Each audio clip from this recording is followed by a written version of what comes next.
Hey guys, in this video I'm going to be discussing the difference between autism and social anxiety. All that's coming up.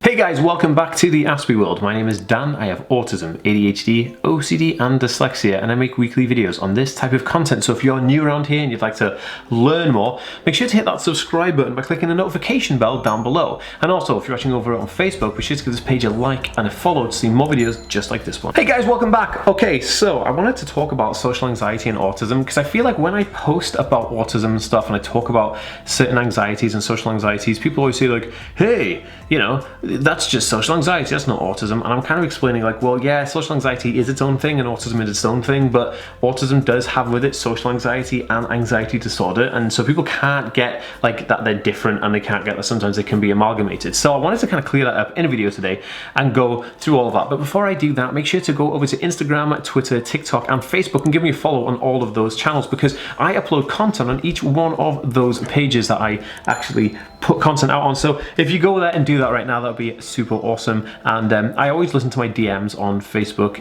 Twitter and Instagram, so you can always DM me, and yeah, I'll be sure to reply. Okay, so let's start off. I want to talk about anxiety, right, and social anxiety. So what's the difference between, like, you know, social anxiety and autism? So if we just look at anxiety and social anxiety isolated on its own right now. So anxiety is a form of a mental health, you know, it stems from a mental health condition. And a mental health condition is something that is trauma-based. So you may have been exposed to trauma from an external source, and that external source can then carry through like an underlying health condition that basically you didn't know you had. So let me explain. Like if you were a little kid and then you had a traumatic experience in a shopping mall, right, when you were a kid, then maybe every time as an adult you go to shopping malls, you may get like an overwhelming anxiety rush because you have this like trauma, this past trauma in your life that is coming back to haunt you. Now, trauma and anxiety are mental health based issues, and mental health is something that is treatable. It's sometimes potentially you can overcome some mental health conditions, and it's nothing to do with a biological impact on neurons. Like it's not a neurological thing, it's a mental health thing, and that could be chemical imbalances, it could be past trauma, and it could be personality traits, you know, that could be part of that. So when you think about anxiety and you think about social anxiety, you always have to think like when it's isolated on its own, you know, not connected to any other health condition, then it's a mental health concern. And for treatment on anxiety and social anxiety, you go to a mental health clinic and you see a mental health practitioner. But typically, I guess you'd see like a counselor or a psychotherapist or something like that to deal with it. Now, if we flip the switch over to autism, now as everybody who watches this channel, because I do videos all on autism, and a big shout out to everybody who keeps returning and watching those videos. You guys are amazing. I'm loving the squad right now. You guys are awesome.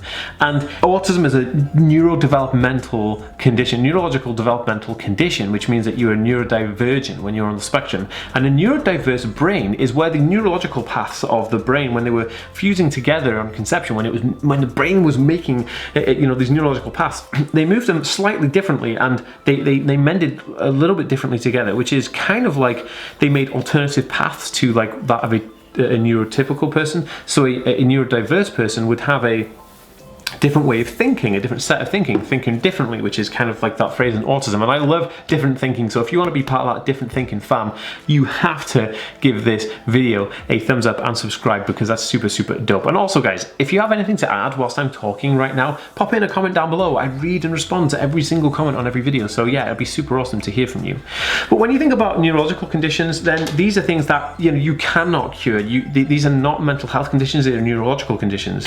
And so social anxiety and the characteristics come from different factors. They are underlying social anxiety, autism related issues due to communication difficulties in the brain. So autism is a communication issue. It's an impact on the person's ability to communicate with the world around them and communicate senses and sensory input and stimuli and communication stimuli and input into the brain, and how that is decoded and then read by the person's ability to understand cognitively what is going on. Now with autism, because it is a neurological and a primarily a communication issue. When you have you know, an overload of information, like maybe you could be just not understanding social situations, you could be around people that you don't understand the conversation, it could be a task to kind of follow and keep up with the conversations, because people on the autism spectrum have issues with following conversations. No one's then their turn to chime in with their conversation part, when it's their, you know, how close you stand to another person, the volume of your voice, you know, when the conversation comes to an end, if somebody's bored of the conversation. All of these like hidden social constructs and these social ideologies are sometimes lost to people on the autism spectrum, because that is the part of the brain that impacts them, the communication part and the social interaction, which makes it difficult for someone on the spectrum to really grasp the issues of social constructions that people just pick up generally in high school and stuff like that. So that is one version of how autism could impact social anxiety and cause social anxiety in a person on the autism spectrum. Now, if we look at the other side of autism and where social anxiety could come from, now, if you think about autism, autism is a neurodevelopmental condition, like we said, and it actually has something that comes with it called SPD, or sensory processing disorder. Now, I did a video all about sensory processing disorder, and I will leave it in a link above in a card and down below in the description of this video, and also on a pinned comment and on the end screen, so you can't miss this video. It's all about sensory processing disorder, and it's a really good video to watch to learn more about that. But sensory processing disorder comes from the fact that how the brain takes in sensory stimuli like light, sound, smells, textures, heat, all of those things are taken in, and again you have this confusion through communication, and this could lead to upset and you know, a disadvantage in that certain environment. So when I go to a grocery store, for instance, if the deli counter is too strong and overpowering, I can smell onions and garlic, it freaks me out, and then I have to get out of there, and then I get this social anxiety that people are going to look at me and judge me because I am trying to maneuver myself in this position where I don't feel comfortable, and I'm getting a bad time, you know, thinking about doing all these things. And you know, that causes so much anxiety and stress, and then like potentially a meltdown. And again, those things are just so difficult, and the things that people on the autism spectrum experience because of sensory issues. So when we look at the picture and you're looking at autism, you have sensory processing disorder issues, and then you also have a communication issue, like a social interaction communication issue. So those two things, and when they're put together, sometimes they're put together at the exact same time, it's a no-go for someone on the spectrum a lot of the time, which is upsetting. But that is the difference. So if you think about it, communication and neurological path differ from like a mental health condition that could be chemical imbalance or a trauma-based environment. A trauma-based trigger, that is basically the main split difference between autism being something generally that is associated with social anxiety, and social anxiety being independent of any other condition. Now, they are the most basic examples I am going to talk about in this video about those differences. If you think that there are more differences that I haven't covered in this video, you're more than welcome to pop it in a comment down below to help share and add that to the community. That'll be super awesome.